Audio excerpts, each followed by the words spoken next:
Kamu diberkati, kita semua diberkati. Puji Tuhan, haleluya. Minggu-minggu yang dingin tapi tetap kita mau datang ke gereja. Amin. Kita mau sama-sama masuk dalam kehangatan hadirat Tuhan.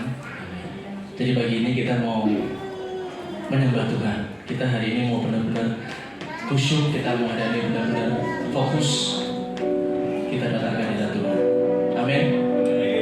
Puji Tuhan. Bapak, terima kasih Tuhan untuk pagi ini Tuhan. Kami percaya Tuhan, saat kami datang ke hadirat Bapa, disitulah kuasa-Mu bekerja Tuhan. Di saat kuasa-Mu bekerja Tuhan, kami boleh terima Tuhan segala jawaban-jawaban doa kami. Kami boleh terima mujizat-Mu, kami boleh terima apa yang jadi pergumulan kami Tuhan. Dan kami percaya Tuhan, janji-Mu ya dan amin Bapa. Terima kasih Tuhan Yesus. Biarlah pagi ini Tuhan, setiap hidup kami Tuhan, kami mau datang Tuhan.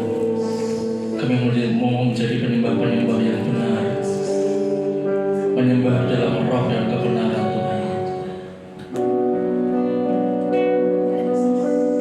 Bukan lagi sekedar formalitas kami datang ke tempat ini, bukan hanya sekedar kami berkata-kata, bernyanyi, tapi biarlah melalui hati kami Tuhan, melalui hidup kami Tuhan, bahkan dengan segenap kekuatan kami Bapa, kami mau menyembah Engkau Yesus.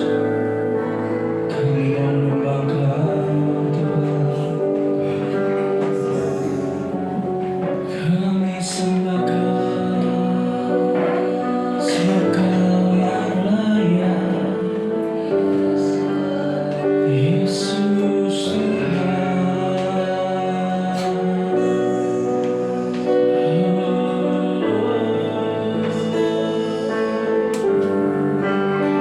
Kami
Sing hallelujah to the Lord.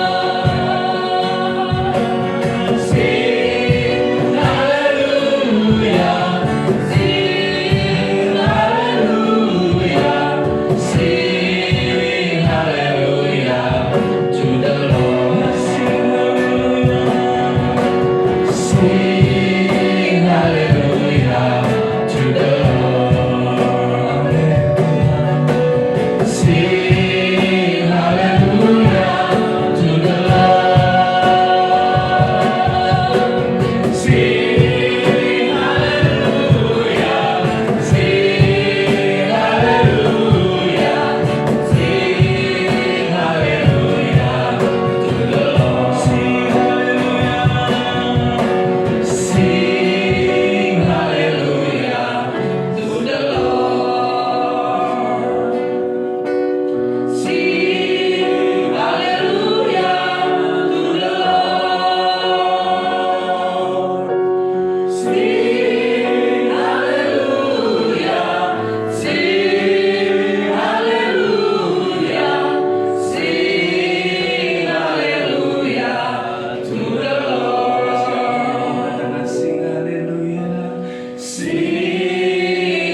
Ku datang Tuhan dalam hadirat-Mu,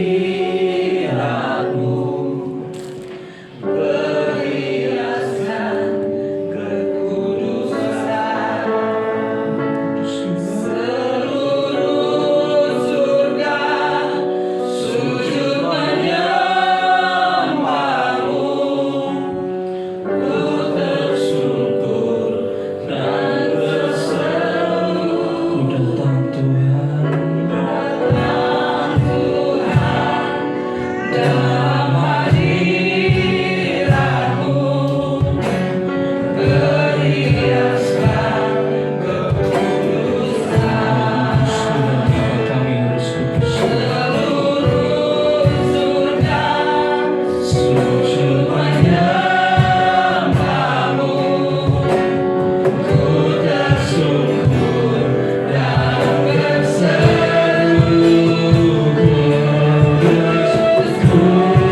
Kuduslah, kuduslah Tuhan, Allah semesta alam. Kudus, kuduslah, kuduslah Tuhan. Surga bumi menyembah. Kudus, kudus, kuduslah, kuduslah Tuhan, Allah semesta alam. Kudus, kudus, kuduslah, kuduslah Tuhan,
Biarlah terus kami menyembah Engkau Tuhan, dengan kekuatan kami Tuhan,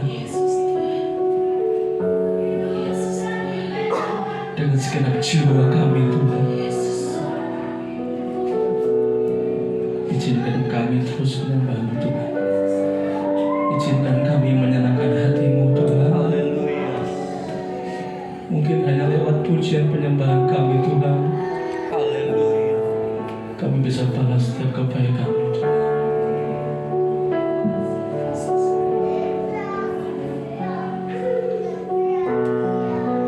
Kami janji Tuhan, mulai saat ini kami mau terus menyembah-Mu. Kami mau terus bangun mesbah doa-Mu Tuhan.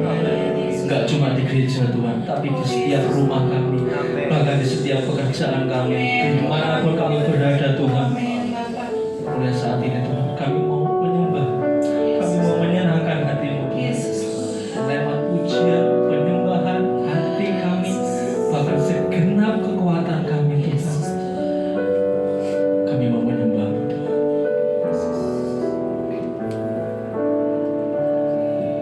Kami percaya Tuhan, janji-Mu itu iya dan amin atas kami Tuhan. Dari hari ke hari, minggu ke minggu, bulan ke bulan Tuhan, kami sudah terima janji-Mu, kami sudah merasakan janji-Mu, dan kami tahu Tuhan, itu perbuatan karya tangan-Mu Tuhan. Terlebih itu Tuhan, kami mau melakukan bagian kami saat ini Tuhan. Sekali lagi Bapa, kami mau datang ke hadirat-Mu Tuhan. Kami mau memasuki tahta kasih karunia-Mu Bapa. Haleluya Yesus.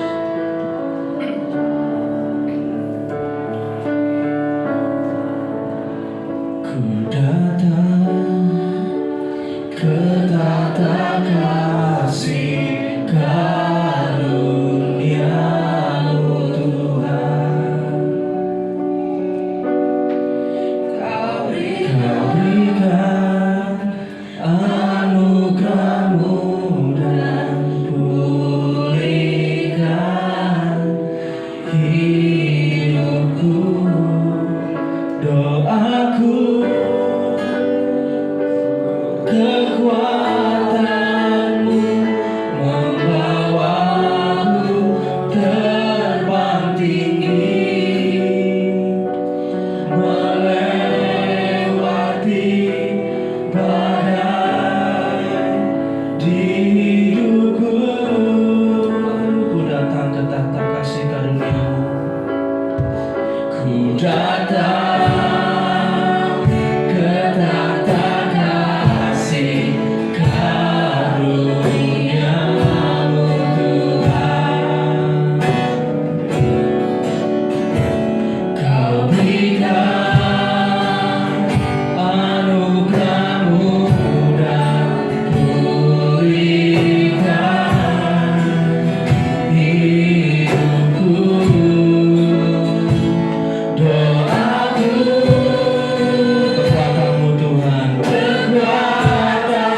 setiap kami mengalami mujizat. Mujizat yang terutama adalah ketika hidup kami diubahkan menjadi semakin serupa dengan Kristus. Kami tahu Tuhan akan bawa kami dari satu proses kepada proses yang berikutnya, supaya kami semakin serupa dengan Kristus. Biarlah pagi hari ini kami buka hati kami buka telinga kami mau memperhatikan perkataan-perkataan, supaya kami lebih kenal kepada Tuhan dan Juru Selamat kami, Yesus Kristus. Karena itulah yang membuat hidup kami berubah. Tanpa pengenalan, kami tidak akan pernah bisa diubahkan. Sebab itu, urapi hamba-Mu, kita bikin Urbani yang sudah Tuhan utus untuk memberitakan kebenaran-Mu. Biarlah apa yang sudah hamba-Mu persiapkan itu semua boleh memberkati setiap kami. Roh Kudus berbicara melalui bibir lidah hamba-Mu, buat kami lebih mengenal, bawa kami kepada tingkat pengenalan yang lebih lagi. Terima kasih Tuhan. Ini waktu-Mu ya Roh Kudus. Engkau yang mengajarkan, Engkau yang menjelaskan, Engkau yang menerjemahkan, supaya setiap kami benar-benar memahami. Terima kasih Tuhan. Berkati hamba-hamba-Mu yang sudah melayani kami dalam pujian penyembahan. Pakai mereka lebih lagi. Dan kami percaya jerih lelah mereka di dalam Tuhan tidak akan sia-sia. Terpujilah nama-Mu Tuhan. Di dalam nama Yesus kami berdoa. Haleluya. Amin. Silakan duduk Bapak Ibu Saudara. Shalom. Ya, bagi hari ini firman Tuhan akan dilayani oleh Pendeta Bikin Urbani. Saya persilakan. Oke, shalom Bapak Ibu. Ya, kedua kalinya saya berdiri di sini. Terima kasih buat kesempatan dan kepercayaan dari Bapak Gembala dan keluarga beserta jemaat Tuhan. Dari tadi WL saya nungguin kapan disuruh duduk. Dari tadi WL saya nungguin, saya lagi menikmati. Saya pikir kok nggak duduk-duduk ya. Harusnya sekarang gantian saya duduk kayaknya berdiri. Dari tadi, ya saya waktu tanya sama Bapak Gembala temanya apa, beliau berkata bulan ini sedang bahas tentang apa, Kristologi katanya. Ya, Kristologi. Saya senang dengan materi Kristologi ini, favorit saya sejak masih kuliah. Ini pelajaran saya suka. Saya beri judul firman Tuhan pagi ini, apakah Yesus itu Tuhan? Ya, sebuah pertanyaan, apakah Yesus itu Tuhan? Nah, sebelum masuk slide berikutnya, saya mau nanya buat Bapak Ibu, siapa di sini yang percaya Yesus itu Tuhan? Boleh angkat tangan. Oke. Kurang lengkap ya, ada yang nggak angkat tangan. Saya penasaran gitu, dari mana ini? Sekali lagi, siapa di sini yang percaya Yesus itu Tuhan? Nah gitu, akhirnya belakang ragu-ragu. Ya, nah kalau bicara tentang Yesus Tuhan, tadi saya tanya siapa di sini yang percaya. Nah pertanyaan berikutnya adalah apa dasar atau alasan Anda percaya Yesus? Coba ayo. Tadi sekali lagi saya tanya siapa yang percaya Yesus Tuhan? Boleh angkat tangan lagi.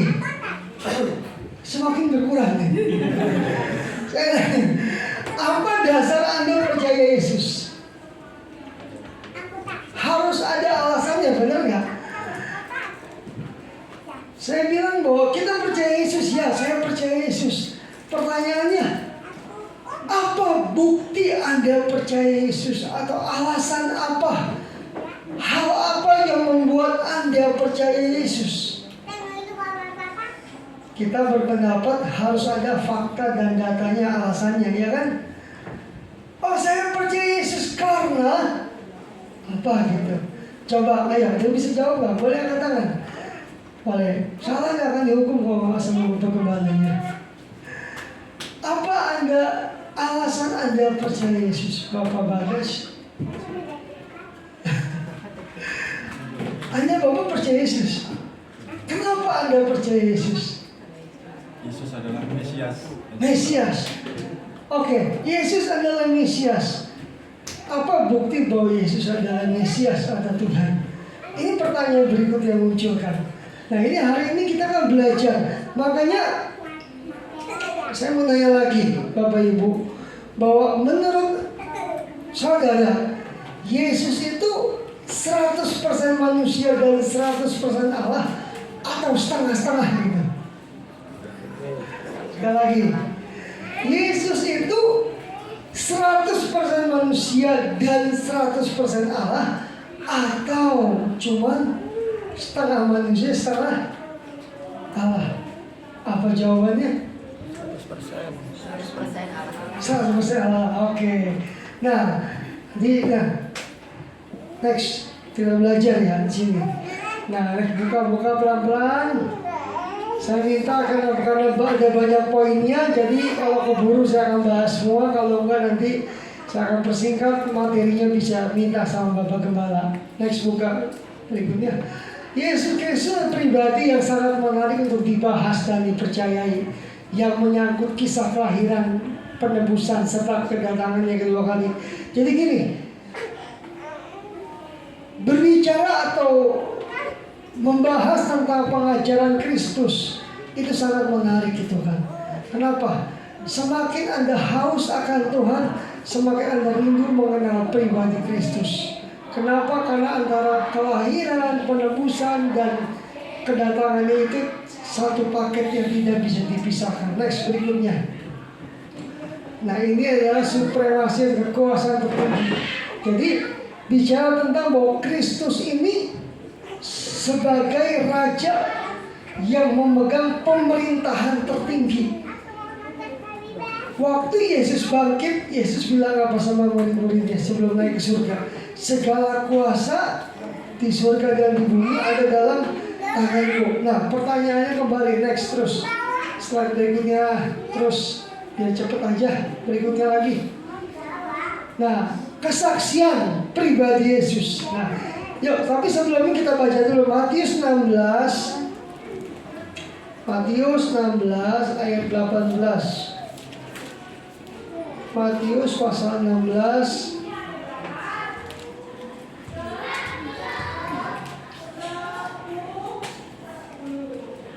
dari ayat 13 sampai ke 20 ya.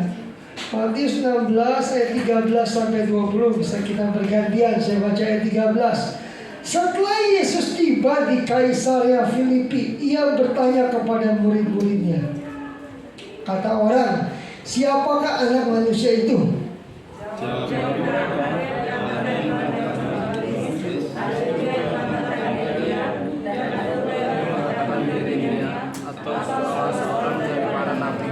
Lalu Yesus bertanya kepada mereka, tetapi apa katamu, siapakah aku ini?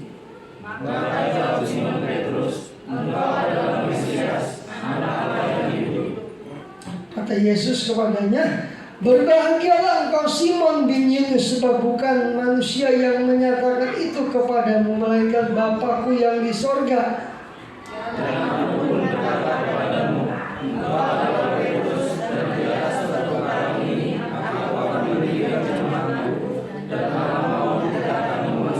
Ayat 19, kepadamu akan kuberikan kunci kerajaan sorga. Apa yang terikat di dunia ini akan terikat di sorga, dan apa yang kau lepaskan di dunia ini akan terlepas di sorga.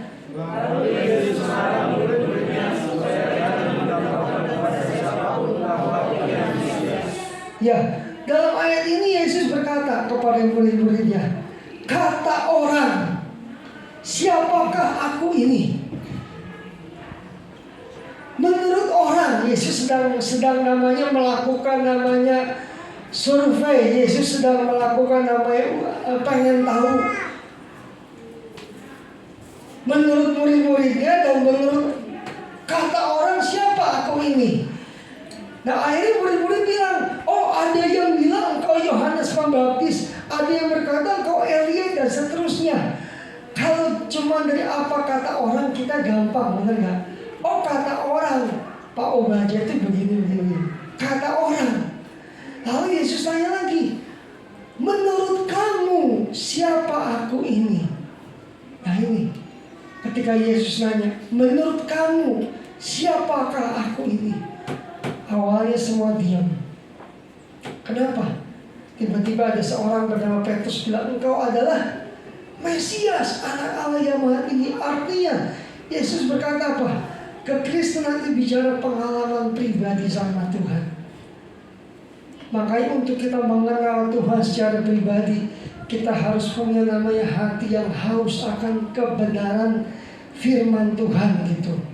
Nah, Yesus berkata, apa katamu? Nah, Petrus bilang apa? Engkau adalah Mesias.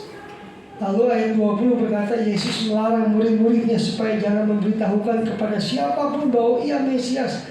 Artinya Tuhan rindu setiap kita mengenal Dia, bukan dari apa kata orang saja, tapi secara pribadi. Makanya tadi saya nanya, menurut Anda siapakah Yesus itu? Apakah Yesus Tuhan? Tuhan ya percaya. Tapi pertanyaannya, apa dasar Anda percaya Yesus itu? Apakah hanya kata orang, atau karena memang kita punya pengalaman pribadi? Saya kenal Pak Obadya karena sering ngobrol, sering ketemu, sering ngobrol, akhirnya saya kenal. Jadi bukan dari apa kata orang, tapi saya kenal, sering ketemu, sering komunikasi, makanya kenal.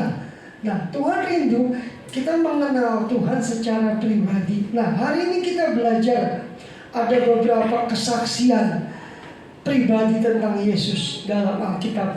Makanya Bapak Ibu, saya mau katakan bahwa untuk kita mengenal Allah secara pribadi, untuk kita mengetahui siapa Yesus itu,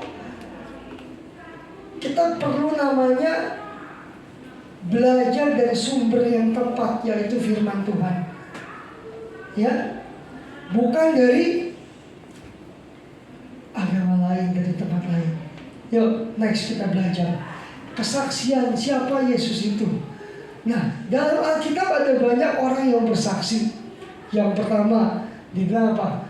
Ada namanya kesaksian dari malaikat Gabriel. Malaikat Gabriel berkata dalam Lukas 1 ayat 35. Coba satu orang bisa bacakan. Kita akan banyak ayat. Lukas pasal 1 ayat 35. Injil Lukas 1 ayat 35. Bisa bacain satu orang biar cepat. Ayo. Jawab malaikat itu kepadanya, Roh Kudus akan turun atasmu dan kuasa Allah yang maha tinggi akan menaungi engkau. Sebab itu anak yang akan kulahirkan itu akan disebut Kudus, anak Allah. Ya, malaikat Gabriel bersaksi.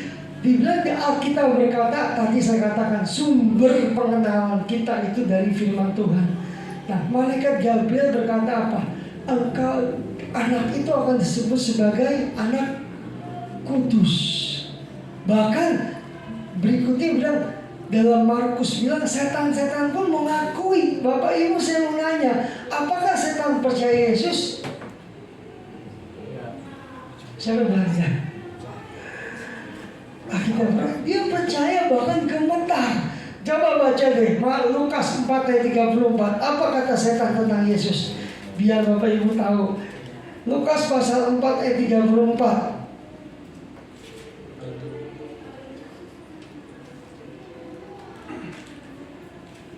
Dan ayat 33 saya bacain. Di dalam rumah ibadat itu ada seorang yang kerasukan setan. Ia berteriak dengan suara keras, hai engkau Yesus orang Nazaret, apa urusanmu dengan kami? Engkau datang membinasakan kami. Aku tahu siapa engkau, yang kudus dari Allah. Bukan cuma malaikat yang mengakui, setan itu sebenarnya mengakui loh siapa Yesus itu. Dia berkata apa? Aku tahu siapa engkau, yang kudus dari Allah. Bukan cuma malaikat yang mengakui, yang bersaksi. Setan pun, bahkan manusia pun bersaksi. Yang berikut yang ketiga bilang, Yesus dibilang hamba Tuhan yang kudus. Kisah Rasul 4 ayat 27. Next slide berikutnya. Kita buka lagi. Ada lagi. Nah berikutnya, ada istri Paulus. Istri Pilatus. Paulus belum istri. Istri Pilatus.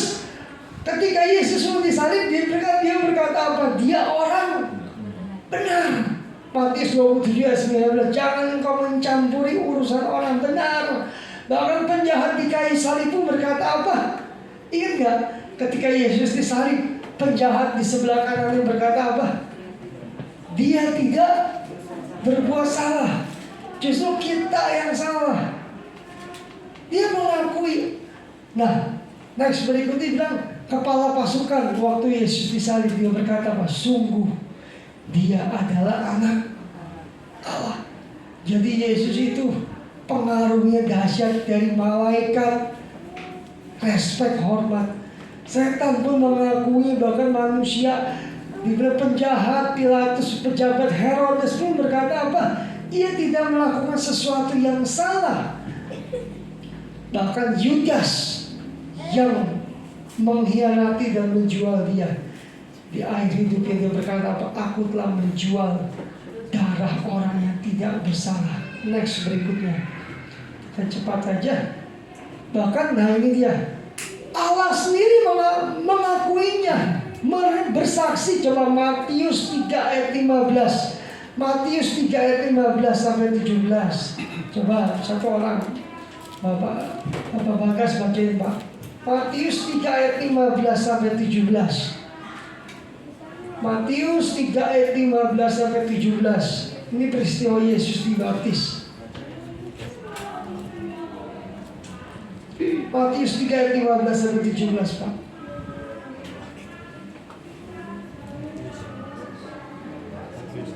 Matius 3 ayat 15 sampai 17.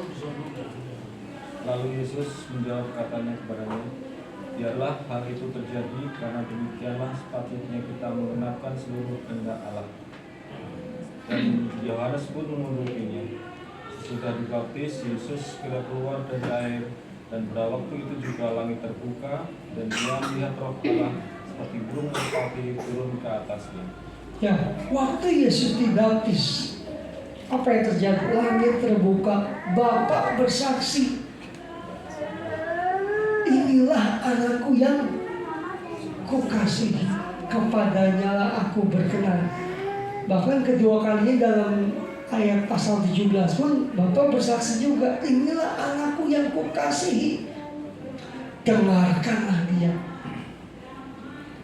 Nah, dalam Alkitab mencatat ada banyak kesaksian-kesaksian yang menyatakan Yesus itu Tuhan. Nanti di slide berikutnya kita belajar fakta atau bukti bahwa Yesus itu Tuhan tuh. Nanti kita belajar. Next berikutnya. Paulus Rasul yang menulis di surat Ibrani itu bersaksi bahwa Yesus itu tidak berbuat dosa. Dia ada di 1 Yohanes bilang dia yang suci. Terus next berikutnya. Ada panjang. Yesus saleh tanpa dosa, yang terpisah dari orang berdosa.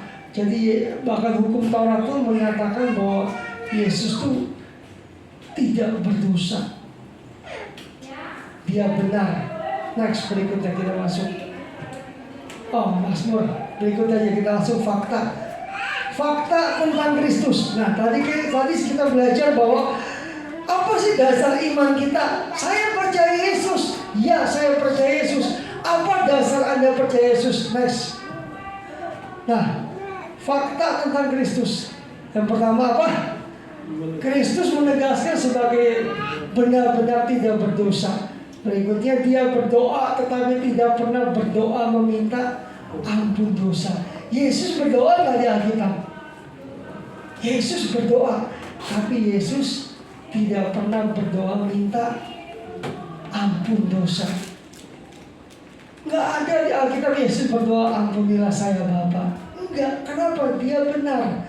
Bahkan Bapak sendiri berkata apa? Inilah anakku yang kukasihi, kepadanya lah aku berkenan. Dia kudus. Iblis berkata nanti, engkau Yesus anak Allah yang maha tinggi, yang kudus dari Allah. Jadi Yesus berdoa, tapi dia nggak pernah doa minta ampun dosa. Bukti yang kedua, Yesus Tuhan. Yang ketiga dibilang dia bersyafaat, dia berdoa sebagai pengantara bagi murid-muridnya. Tetapi dia tidak pernah mendorong mereka berdoa bagi dia. Artinya gini loh, Yesus berdoa, tapi Yesus nggak pernah namanya minta didoain. Siapa di sini pernah minta didoain sama Bapak Gembalanya? Karena kan, ayo, saya mau nanya sini. Bapak Ibu, siapa di sini yang sering minta didoain Bapak Gembala? Pasti. Coba, siapa di sini yang suka doain Bapak Gembalanya? Jujur. Yang suka berdoa buat gembalanya. Haleluya. Kalau giliran susah katanya, Om doain Om, saya usaha ini Om. Tapi giliran gembalanya susah, siapa yang tahu kalau gembalanya lagi susah? Hanya beberapa orang yang tahu. Tapi kebanyakan gitu ya. Makanya kegagalan Musa itu ya, kenapa Musa bisa gagal masuk tanah Kanaan? Karena nggak ada yang dukung, nggak ada yang doain. Ketika bangsa Israel jatuh dalam dosa, Tuhan marah sama Musa. Tuhan bilang, Musa, aku mau habisi bangsa Israel. Musa datang menghadap Tuhan. Tuhan nyebut, Tuhan istighfar, Tuhan ingat bangsa ini Tuhan yang bawa dari Mesir. Kalau binasa, apa kata orang, Tuhan? Berulang kali Israel jatuh dalam dosa. Tuhan bilang, Musa bilang, Tuhan nyebut, Tuhan ingat. Ini bangsa Tuhan yang pimpin dari Mesir. Tapi giliran Musa jatuh dalam dosa, gak ada yang doain, ngomongin iya gitu. Di demo, wah Musa pasang buat Tuhan jatuh dalam dosa. Demo, ganti kembali, ganti pendeta yang gitu. Makanya akhirnya Musa gak ada yang doain, gak ada yang dukung. Makanya saya bilang sama jemaat di tempat saya, pendeta sehebat apapun gak bisa sendirian. Pendeta sehebat apapun gak bisa sendirian. Jadi kalau ada pendeta bilang saya semuanya urusan sama Tuhan langsung, bohong, gak bisa. Kita butuh namanya saling membutuhkan. Makanya Bapak Ibu doain gembalanya, minimal biar timbangannya naik sedikit lagi. Kasihan gitu, doain terus. Nah, Yesus itu nggak pernah minta didoain. Lain kayak tetangga sebelah, ketika mau mati, kalau kita sering dengar kan sore hari, pagi hari sebelum apa, tempatkanlah dia di sisinya.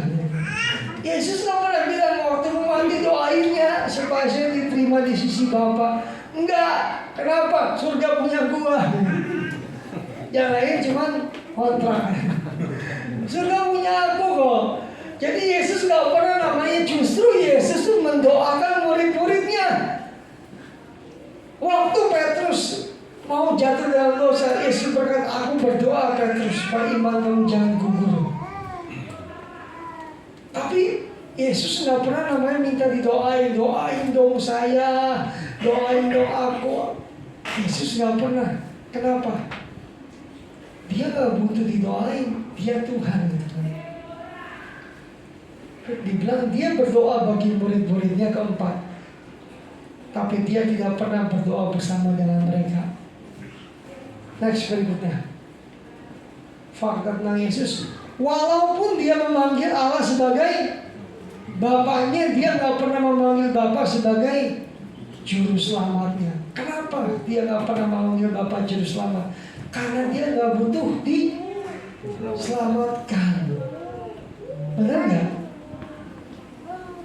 Yesus memanggil Bapa Allah sebagai Bapa, tapi Yesus tidak memanggil Bapa sebagai juru selamat. Kalau kita manggil Tuhan sebagai juru selamat karena kita butuh diselamatkan, benar nggak? Siapa di sini butuh diselamatkan? Makanya kita percaya Yesus itu juru selamat kita. Nah, Yesus nggak punya juru selamat. Kenapa? Dia juru selamatnya. Maka Yesus berkata, akulah jalan dan kebenaran. Jadi cuma satu-satunya juru selamat. Siapa? Yesus. Dia berada di dalam bait suci, tetapi dia tidak pernah mempersembahkan korban bagi dirinya. Jadi begini Bapak Ibu, dulu kan zaman Yesus kan masih ada korban bakaran kan. Orang-orang datang ke bait suci, bawa kambing, bawa domba, bawa apa? Dia bawa sebagai korban bakaran. Yesus nggak butuh. Kenapa? Karena dia nggak butuh pengampunan dosa. Terus bilang apa itu? Yang ketujuh bilang apa? Dia menyadari akan dosa dunia, tetapi dia tidak memberikan perhatian terhadap dosa pribadi.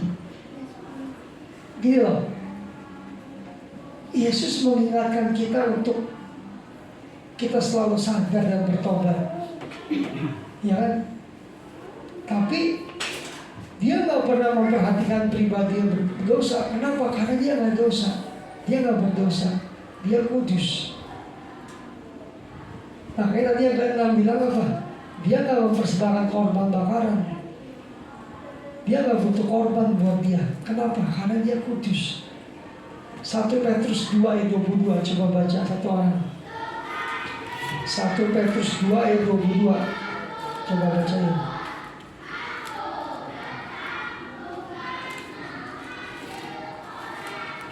Petrus 2 ayat 22.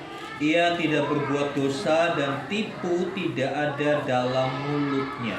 Nah, ia tidak berbuat dosa. Yang ngomong gini Petrus. Petrus itu siapa? Muridnya Yesus. Salah satu dari antara 12 murid yang terdekat dengan Yesus. 3,5 tahun dia tinggal bareng Yesus. Jadi Yesus ini tidak berbuat dosa. Makanya dia nggak perlu namanya pengampunan dosa. Dia nggak butuh juru selamat. Yang ke-8, dia memberikan orang-orang yang terdekat dengan dia percaya bahwa dia tidak berdosa. Dia meyakinkan orang banyak, murid-muridnya, sehingga murid-muridnya percaya, melihat, bukan sekedar percaya. Dia melihat, dia mengenal, dia mengalami bahwa Yesus itu tidak berdosa. Seperti misalnya saya kenal Bapak Gembala, saya sering ngobrol, saya kenal akrab. Akhirnya saya bisa cerita sama orang, oh Pak Obaja itu orangnya seperti ini loh. Saya bisa bersaksi. Kenapa? Karena saya kenal.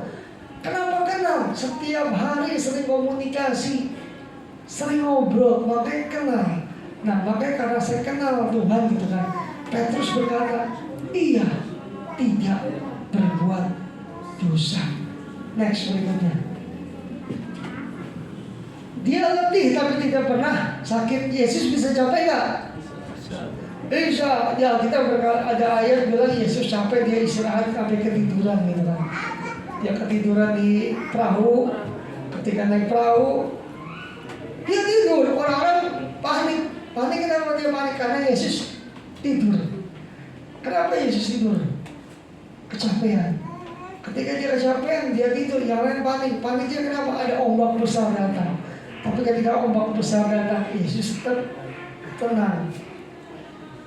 Padahal kalau secara logika gini ya, kalau misalnya Yesus di perahu, perahunya tenggelam, kira-kira Yesus tenggelam juga nggak? Padahal Yesus di situ kan, benar nggak? Dia bilang apa? Yesus, kenapa kamu tidur? Kita akan tenggelam. Sama dalam hidup kita. Siapa yang percaya dalam hati kita ada Yesus? Siapa yang percaya ada Yesus di hati kita? Percaya. Ketika ada problem, Tuhan, aku tenggelam. Padahal ada Tuhan di hati kita. Tenang, nggak akan tenggelam. Kenapa? Karena Yesus tidak mau tenggelam gitu. Ada Yesus. Dia letih tapi tidak pernah sakit.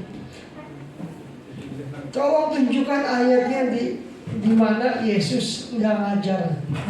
Selama 3,5 tahun dia ngajar, dia izin dulu karena sakit perut. Ada nggak? Coba kalau ada mungkin besok bisa ganti Bapak Gembala. Ada nggak Yesus hari ini nggak ngajar dulu, absen, dia minta tolong salah satu tolong Yohanes kamu ganti, saya ngajar dulu materinya ini, saya izin dulu karena saya harus dirawat. Ya kan? Bapak Gembala bisa sakit karena manusia. Kenapa Yesus bisa letih? Karena di sisi kemanusiaannya. Tapi dari sisi keilahiannya dia nggak pernah sakit. Justru dia menyembuhkan orang sakit. Ayat 10 yang 10. Dia berduka cita karena dosa dunia, tetapi dia tidak pernah sedih bagi dosanya sendiri. Yesus berduka cita karena dosa dunia. Artinya apa? Yesus nggak bisa melihat dia sedih karena orang jatuh dalam dosa. Tapi dia nggak pernah sedih dengan dirinya. Kenapa? Karena dia tidak ada dosa dalam dirinya. Makanya ketika melihat seseorang jatuh dalam dosa, Yesus apa? Diangkat, dirangkul, dia sedih. Maka Yesus berkata, marilah kepadaku semua yang letih lesu, berbeban berat karena dosa. Datang, aku akan memberikan kelegaan katanya. Dia mengajarkan bahwa semua orang harus dilahirkan kembali, tetapi dia tidak pernah memberikan isyarat bahwa ia telah dilahirkan kembali atau bahwa dia membutuhkan hal yang demikian. Jadi loh, dia mengajarkan semua orang harus bertobat, ya kan? Yohanes 3:16 berkata apa? Yohanes 3:16 berkata apa?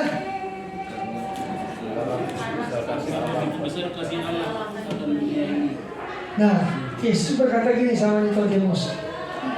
Di pasal 3 itu Injil Yohanes 3, Yesus bilang gini kepada Nikodemus, kamu harus dilahirkan kembali. Kamu harus lahir baru supaya kamu bisa diterima oleh Bapa. Nah, Yesus tidak pernah berkata apa? Aku harus lahir baru. Kenapa? Karena kembali lagi Yesus kudus dan dia tidak berdosa. Next berikutnya apa? Dia secara jelas sepenuhnya menyatakan melalui tulisan-tulisan para rasul sebagai tidak berdosa. Gitu loh Bapak Ibu. Yang 12 gini. Dia secara jelas dan sepenuhnya menyatakan melalui tulisan rasul-rasul sebagai tidak berdosa. Artinya gini, rasul-rasul itu murid Yesus dan mereka orang-orang terdekat Yesus. Dan orang terdekat Yesus ini bersaksi lewat tulisannya bahwa Yesus itu Tuhan dan kudus, tidak pernah berbuat dosa. Tadi yang kita baca Petrus berkata apa? Ia tidak berbuat dosa dan tipu daya tidak ada dalam mulutnya. Yesus kudus. 13 berkata, ketidakberdosaan Tuhan diakui oleh para ahli teologi dan berbagai pandangan pemikiran.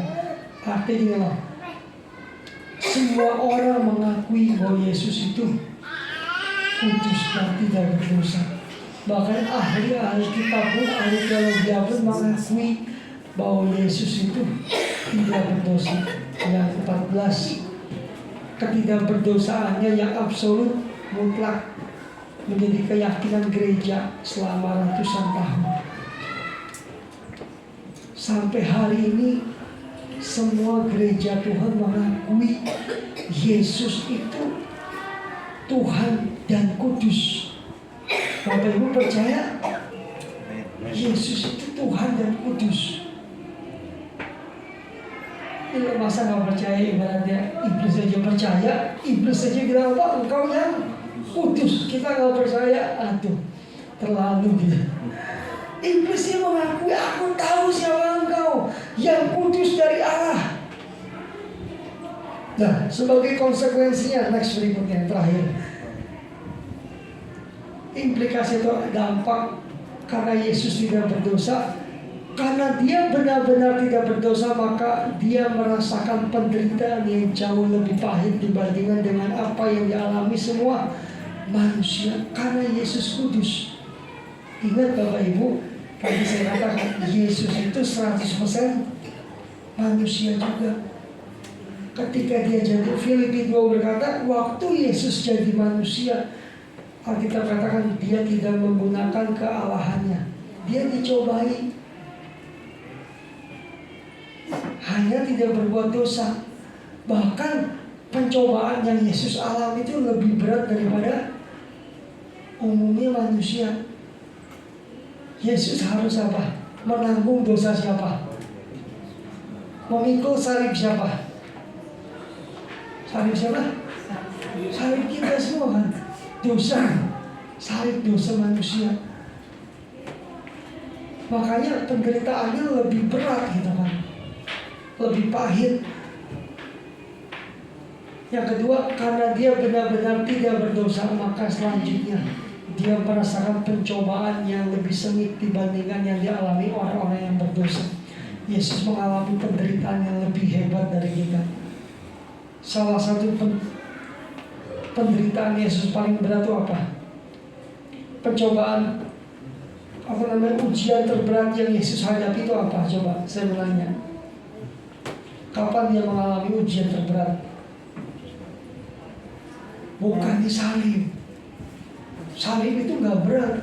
Yang ujian terberat Yesus itu ada dua. Pertama, waktu dia di Getsemani, dia harus memilih antara mengikuti keinginan dia atau keinginan Bapa. Yesus doanya apa? Jikalau boleh cawan ini lalu daripadaku, tapi bukan kehendakku yang jadi.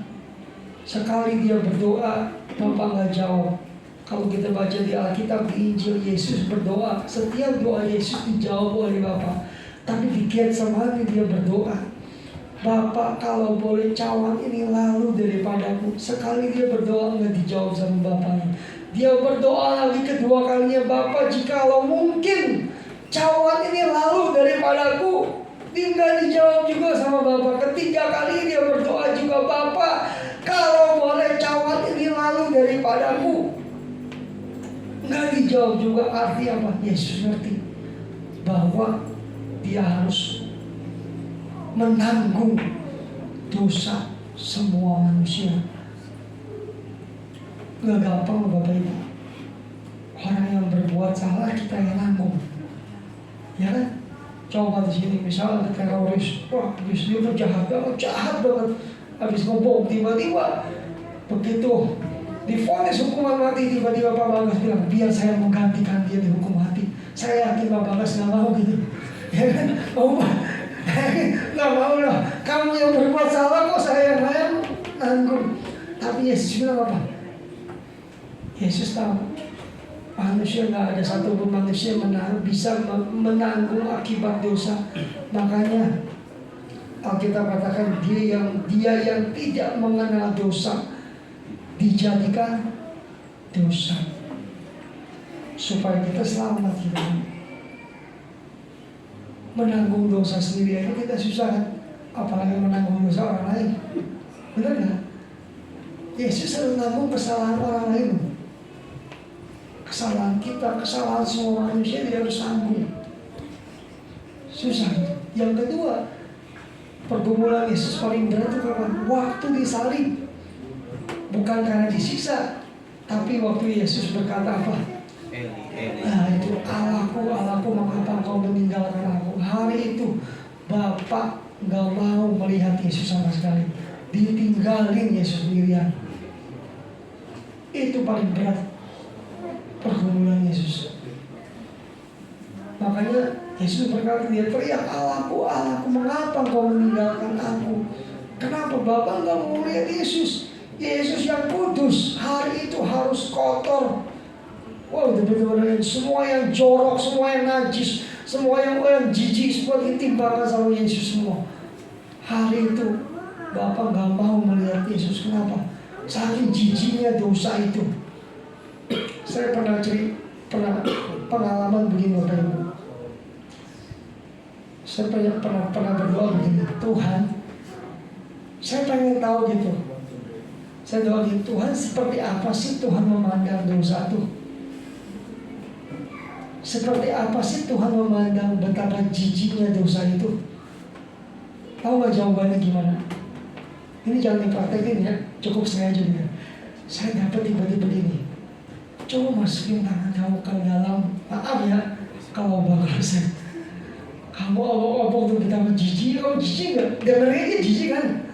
Ada enggak gitu?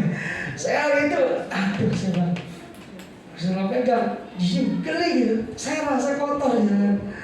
Tapi di situ saya belajar, ya kurang lebih kayak gitulah.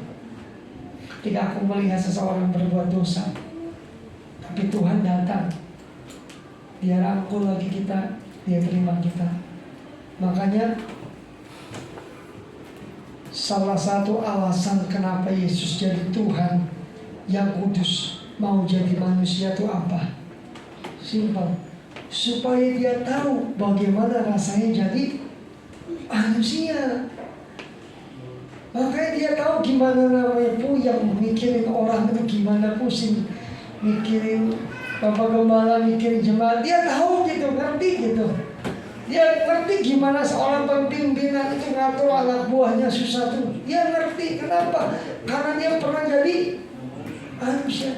Dia tahu gimana rasanya sakit hati. Dia tahu gimana rasanya dikhianati. Dia tahu gimana rasanya dibohongin orang. Dia tahu gimana rasanya ditipu sama orang gitu. Dia tahu gimana rasanya, apa ya contohnya, banyak hal gitu. Dibenci sama orang tanpa dia melakukan kesalahan. Dia tahu gimana rasanya difitnah, sakitnya difitnah. Dia tahu gitu. Dia tahu juga gimana rasanya bokeh gak punya duit. Dia tahu gitu. Makanya dia jadi manusia. Supaya apa? Supaya dia ngerti, merasakan apa yang kita rasakan. Nah hari ini, adakah kita masih ragu dengan ketuhanan Yesus? Dia yang tidak berdosa dijadikan dosa. Ya kudus. Hari ini biar kita punya namanya hati yang haus sama Tuhan. Makanya kalau kita nggak pernah baca firman, kita nggak pernah bisa mengenal Tuhan secara pribadi, Bapak Ibu. Ayo hari ini ada sebuah lagu nanti kita nyanyi, mengiringmu seumur hidupku. Ini biar jadi komitmen kita seumur hidup kita. Yesus yang adalah Tuhan, Dia nggak pernah tahu namanya dosa, dijadikan dosa. Dia nggak jadi manusia biasa supaya dia ngerti. Makanya ada lagu berkata, Dia mengerti. Apa lagi? Dia peduli persoalan. Dia ngerti. Kenapa dia ngerti? Dia tahu, dia pernah jadi manusia. Dia tahu apa yang kita alami gitu. Dia ngerti gitu. Dia ngerti. Yuk kita datang sama Tuhan, kita nyanyi lagu itu ya. Mengiringmu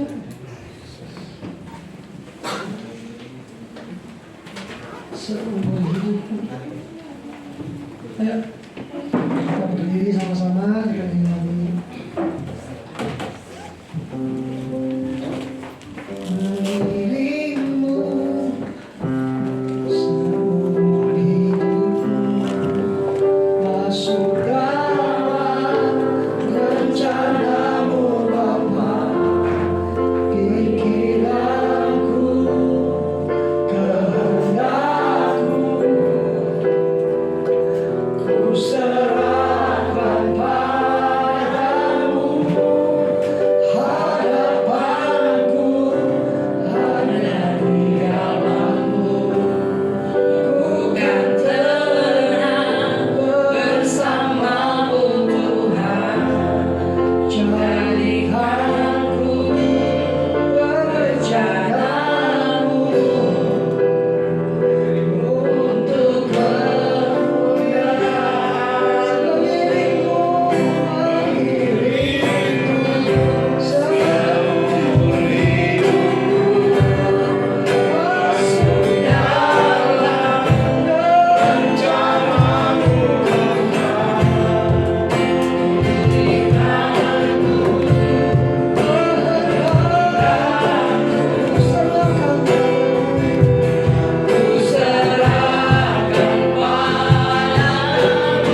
catatan-catatan sejarah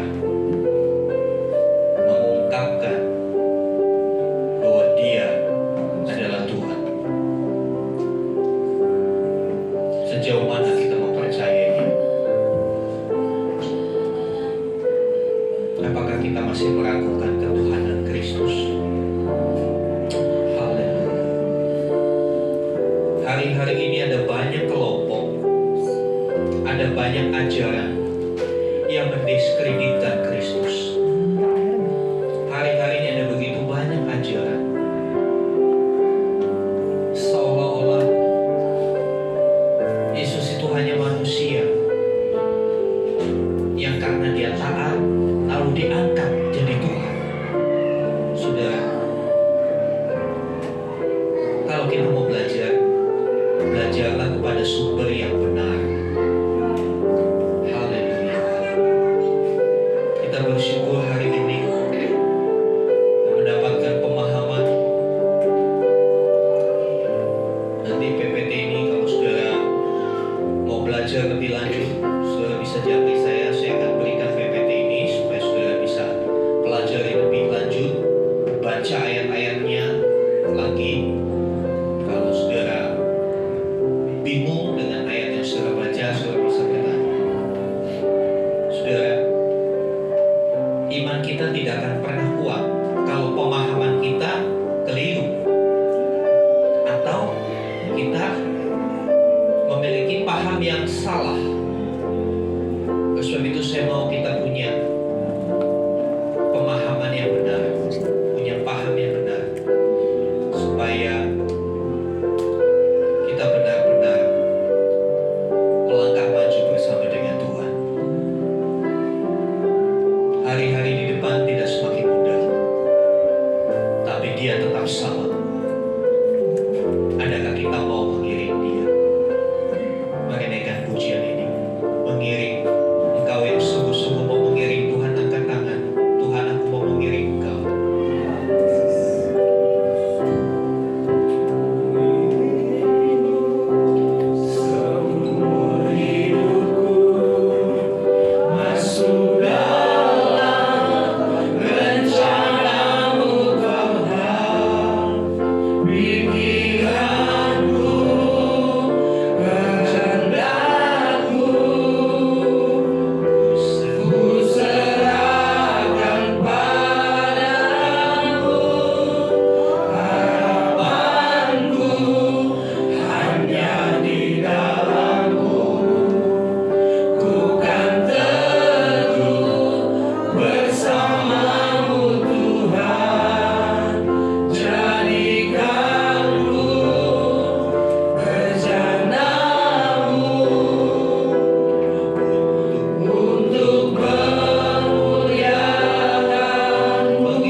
pengiringan kami tidak pernah sendiri.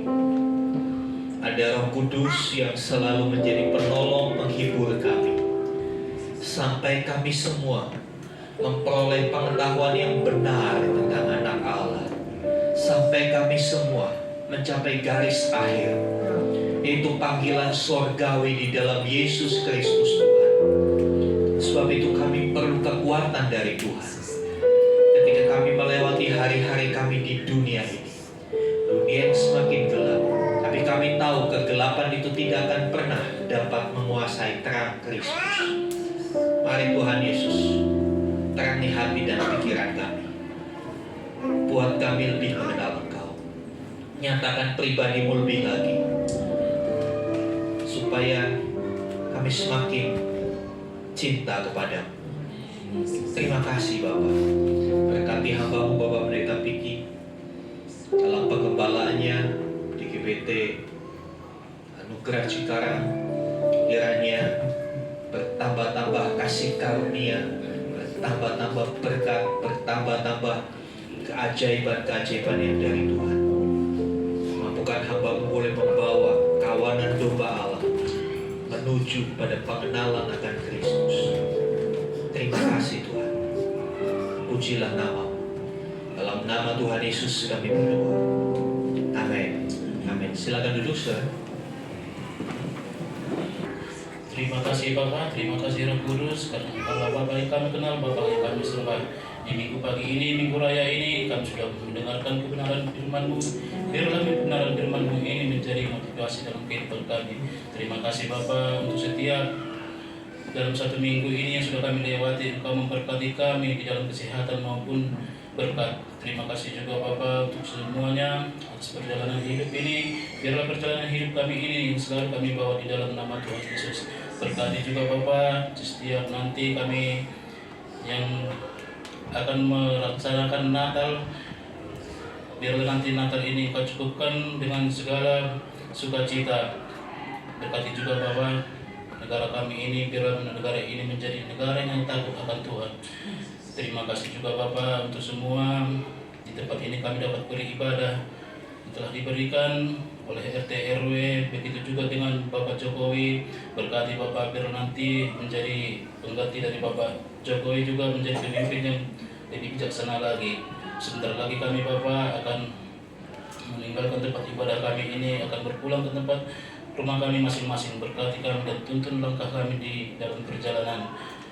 Bapak kami rindu menerima berkat-Mu melalui hamba-Mu. Mari buka hatimu saudara, angkat tanganmu, dan sekarang terimalah rahmat anugerah dari Bapa di surga di dalam kasih dan karya Tuhan Yesus Kristus. Bersama-sama persekutuan pengurapan Roh Kudus, terimalah berkat-berkat jasmani, terlebih berkat rohani. Jadilah berkat dimanapun Tuhan menempatkan engkau. Karena itu pergilah, jadikanlah semua bangsa muridku. Baptislah mereka di dalam nama Bapa dan Putra dan Roh Kudus. Dan ajarlah mereka melakukan segala sesuatu yang telah Aku perintahkan kepadamu. Dan ketahuilah, Aku menyertai kamu senantiasa sampai kepada akhir zaman. Demikianlah kelak Dia akan datang kembali. Tuhan Yesus akan menjemput kita, membawa kita masuk ke tempat yang telah Dia sediakan. Supaya di mana Tuhan Yesus berada, di situ pun kita boleh berada. Terima kasih Tuhan. Kami terima kelimpahan berkat Tuhan hanya di dalam nama Tuhan Yesus Kristus. Haleluya. Amin.